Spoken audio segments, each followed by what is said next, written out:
നമസ്കാരം, എല്ലാവർക്കും രശ്മി സെറിൻ റെസിപ്പീസിന്റെ പുതിയൊരു എപ്പിസോഡിലേക്ക് സ്വാഗതം. ഇന്ന് ചെറുപയർ ഉപയോഗിച്ചിട്ട് തയ്യാറാക്കിയെടുക്കുന്ന രുചികരമായിട്ടുള്ളൊരു റെസിപ്പിയാണ് ഷെയർ ചെയ്യുന്നത്. അതിനായിട്ട് 1/2 കപ്പ് ചെറുപയർ വെള്ളത്തിലിട്ടിട്ട് കുതിർത്തിയെടുത്തിട്ടുണ്ട്. ഈ ചെറുപയർ നമുക്കിനി ഒന്ന് വേവിച്ചെടുക്കാം. അതിനായിട്ട് ഇത് കുക്കറിലേക്ക് ഇട്ട് കൊടുക്കാം. ഇതിലേക്ക് 1/2 കപ്പ് വെള്ളവും 1/2 ടീസ്പൂൺ ഉപ്പും 1/4 ടീസ്പൂണിന്റെ പകുതി മഞ്ഞൾപ്പൊടിയും അതേപോലെ തന്നെ ഒരു തണ്ട് കറിവേപ്പിലയും കൂടെ ഇട്ട് കൊടുത്തിട്ട് കുക്കർ അടച്ചു വെച്ച് ഫുൾ ഫ്ലെയിമിൽ ഒരു വിസിൽ വരുന്നത് വരെ വേവിച്ചെടുക്കാം. നമ്മൾ ഉപയോഗിക്കുന്ന ചില ചെറുപയർ പെട്ടെന്ന് വെന്ത് കിട്ടും, ചിലതിന് വേവാനായിട്ട് കൂടുതൽ സമയമെടുക്കും. അപ്പോൾ അത് നോക്കിയിട്ട് വേവിച്ചെടുക്കുക.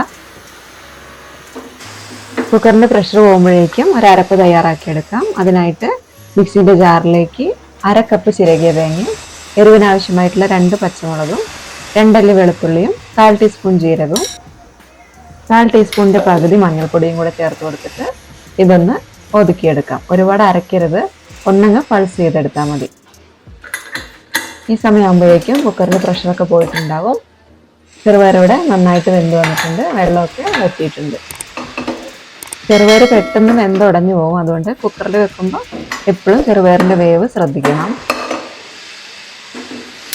ഇനി ഇതൊന്ന് കടുക് വറുത്തെടുക്കണം. അതിനായിട്ട് ഒരു പാൻ അടുപ്പിലേക്ക് വെച്ചിട്ട് ചൂടാക്കിയെടുക്കുക. ഇതിലേക്ക് 1 ടേബിൾ സ്പൂൺ വെളിച്ചെണ്ണ ഒഴിച്ചു കൊടുക്കാം. വെളിച്ചെണ്ണ നന്നായിട്ട് ചൂടായി വരുമ്പോൾ 1/2 ടീസ്പൂൺ കടുക് ചേർത്ത് കൊടുക്കാം. കടുക് പൊട്ടി വരുമ്പോൾ ഇതിലേക്ക് 3-4 വെളുത്തുള്ളി അരിഞ്ഞത് ചേർത്ത് കൊടുക്കാം. അതേപോലെ തന്നെ ഒരു 5 ചെറിയുള്ളി അരിഞ്ഞതും കൂടെ ചേർത്ത് കൊടുക്കുന്നുണ്ട്. പിന്നെ ഒരു തണ്ട് കറിവേപ്പിലയും 2 പച്ചമുളകൊന്നും മുറിച്ചിട്ടിട്ട് കൊടുക്കുന്നുണ്ട്. ഇതെല്ലാം ഒന്ന് 10 സെക്കൻഡ് ഒന്ന് എണ്ണയിലിട്ടിട്ട് വഴറ്റിയെടുക്കാം. ഇനി ഇതിലേക്ക് നേരത്തെ അരച്ചു വെച്ചിരിക്കുന്ന അരപ്പ് ചേർത്ത് കൊടുക്കാം. ഇതൊന്ന് എണ്ണയിലിട്ടിട്ട് വഴറ്റിയെടുക്കാം. ഒരുപാട് അങ്ങ് ഡ്രൈ ആയി പോകേണ്ട ആവശ്യമില്ല. പച്ചമുളകിൻ്റെ അതേപോലെ തന്നെ ചെറിയുള്ളിൻ്റെ ഒക്കെ പച്ചമണം ഒന്ന് മാറി കിട്ടിയാൽ മതി. ഇനി ഇതിലേക്ക് നേരത്തെ നമ്മൾ വേവിച്ച് വെച്ചിരുന്ന ചെറുപയറും കൂടി ചേർത്ത് കൊടുക്കാം. എന്നിട്ടെല്ലാം കൂടെ നന്നായിട്ടൊന്ന് ഇളക്കി യോജിപ്പിച്ചെടുക്കാം. ഞാനിവിടെ ചെറുപയർ ഒരുപാടങ്ങ് വേവിച്ചെടുത്തിട്ടില്ല, ഒരു തോരൻ്റെ ഒക്കെ പാകമാണ്.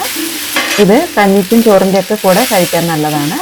ഇനി ചെറുപയർ ഇതിലും കുറച്ചും കൂടി ഒന്ന് വേവിച്ചെടുക്കുകയാണെങ്കിൽ നമുക്കിത് അപ്പത്തിൻ്റെയും ചപ്പാത്തിൻ്റെയും ഒക്കെ കൂടെ കഴിക്കാനും നല്ലതായിരിക്കും. അപ്പോൾ ഈ റെസിപ്പി നിങ്ങൾക്ക് ഇഷ്ടമായി എന്ന് വിചാരിക്കുന്നു. ഇഷ്ടമാവുകയാണെങ്കിൽ നിങ്ങളുടെ അഭിപ്രായം ഒന്ന് കമൻ്റായിട്ട് അറിയിക്കണേ. അതേപോലെ തന്നെ നമ്മുടെ ചാനലൊന്ന് സബ്സ്ക്രൈബ് ചെയ്യണം, കൂടാതെ ലൈക്കും ഷെയറും കൂടെ ചെയ്യണം. അപ്പോൾ ഇതേപോലെയുള്ള നല്ല റെസിപ്പീസുമായിട്ട് വീണ്ടും കാണാം. നന്ദി.